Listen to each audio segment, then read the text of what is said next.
guys, welcome sa aking YouTube channel. Dito po tayo ngayon sa aming lugar, sa Leyte po. Pupuntahan po natin yung isang malaking Apilaria malacensis or your agar tree kung saan gagawin nating mother tree para po makapagbenta kami ng agarwood seedlings ng legal. Kung saan kukuha na namin ng wildlife culture permit at local transport permit since nakatanim siya sa lupa na titulado. So bago tayo magsimula guys, kung bago ka pa lang sa aking channel, huwag kalimutang mag-click sa subscribe button at pakiclick yung notification bell para updated kayo sa ating mga i-upload regarding agarwood farming. Tara guys, samahan nyo ako. Puntahan natin yung puno ng Apilaria malacensis. So kung mapapansin nyo guys, yung paligid kung saan nakatanim ang agarwood, may mga nyog. Tapos malamig po yung klima dito. Kahit maaraw, malamig. So sa ganitong klase ng temperatura, tumutubo at lumalaki yung agar. So ito guys,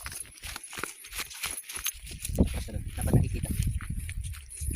Ito guys yung puno ng Apilaria malacensis or sinensis kung tawagin. Yung bunga nito, kung makikita nyo sa video, yan yung bunga, parang avocado siya. So ito ang ating gagawing mother tree. So sa mga interested buyers ng Apilaria malacensis seedlings, kami po ay magsusupply sa inyo with DNR permit para po legal yung pagbili nyo ng seedlings para hindi kayo mahirapan sa pag-market kung sakaling mayroon na kayong mga agarwood resales na maproduce. So para malaman natin guys kung totoong agarwood to or agar tree, halika kayo, samahan niyo ko dito, tingnan natin yung dahon. So yan guys, kung mapansin nyo yung dahon, yan, paka-zoom ng close, yan yung dahon niya. Kung mapansin nyo guys, hindi alternate yung ano niya, yung dahon niya. Tapos i-check nyo din yung dahon pag may ganon. Yan, parang may balahibo siya, yan oh. Makikita niya may balahibo yan oh. Yan yung palatandaan na agarwood siya. Tapos ito yung mga, kung makita nyo guys, yung mga bulaklak niya, yan, namumulaklak na siya. So by May or June, makakapag-germinate na po tayo ng mga seeds. So hindi po natin kukunin manually or by hand yung bunga.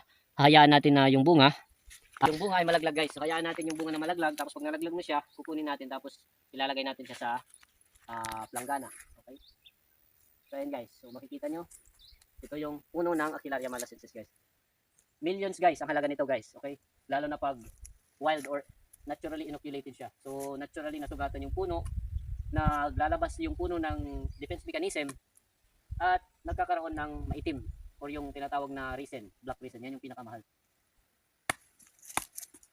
Mayroon pa dito isa guys, dito. Ito rin guys. Nakapampat video. Ha? Ito guys, isa rin tong Apilaria malacensis. Tapos ito, malaki na din guys.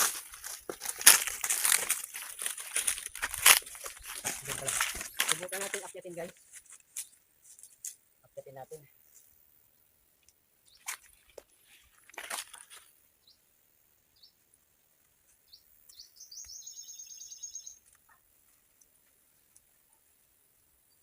Mahilig talaga ako guys umakyat. Hindi ko mapigilan sarili ko guys. Guys, dito na tayo guys. So ito guys, Apilaria malacensis yan. Halika rito, malapit. Ayan yung dahon niya guys. So kuha tayo ng dahon, tapos ilagay. Sorry, pasensya na. Yan. Hawakan mo. Isang mo, ipakita mo sa kanila na agar yan. So akit ako guys, akit sa mataas. Yan guys yung dahon. Balik yung video dito. Tingnan mo ako.